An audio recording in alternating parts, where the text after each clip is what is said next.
আসুন আমরা অদৃশ্য এই শত্রু ভুলে গেলে চলবে না। এখন আর কোনো রাজনীতি নয়, সময়ের সাহসী কাণ্ডারি শেখ হাসিনার নেতৃত্বে বিজয়ী হই। সুনামির মতো বিধ্বংসী আলোড়ন তুলে ভারত কাঁপছে, কাঁপছে আমাদের প্রিয় মাতৃভূমি বাংলাদেশ।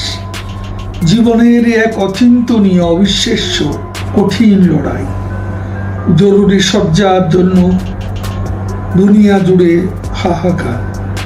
সম্মুখ সারির যোদ্ধারা সামাল দিতে হিমশিম, বাড়ছে মৃত্যুর হার। কত আপন মানুষ এরই মধ্যে চিরদিনের মতো বিদায় নিয়েছে এই আলো ছায়ার সুন্দর পৃথিবী থেকে। সন্তান হারানোর কান্না, স্বামী হারা নববধূর ফরিয়াদে, বোন হারা ভাইয়ের আর্তনাদে সারা পৃথিবীর আকাশ ভারী। নতুন নতুন ধরন এসে ভয়ঙ্কর রূপ নিয়েছে মৃত্যুর মিছিলে। সকালে ঘুম ভাঙলে নতুন নতুন মৃত্যুর খবর। জীবনে যারা এত কাছের মানুষ, প্রাণঘাতী প্যান্ডেমিক তাদের কত দূরে সরে নিয়ে যায়।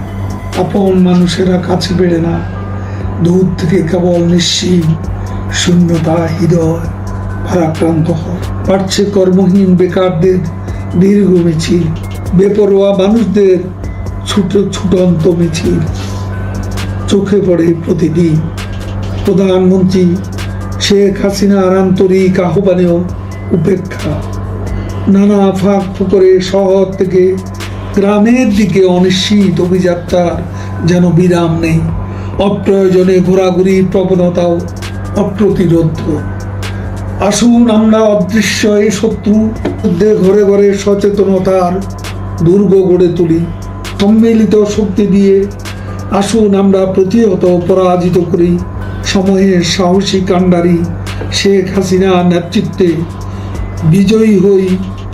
ভুলে গেলে চলবে না, এখন আর কোনো রাজনীতি নয়, এখনকার রাজনীতি হচ্ছে সচেতনতার দুর্গ গড়ে তোলা, প্রতিরোধ করা।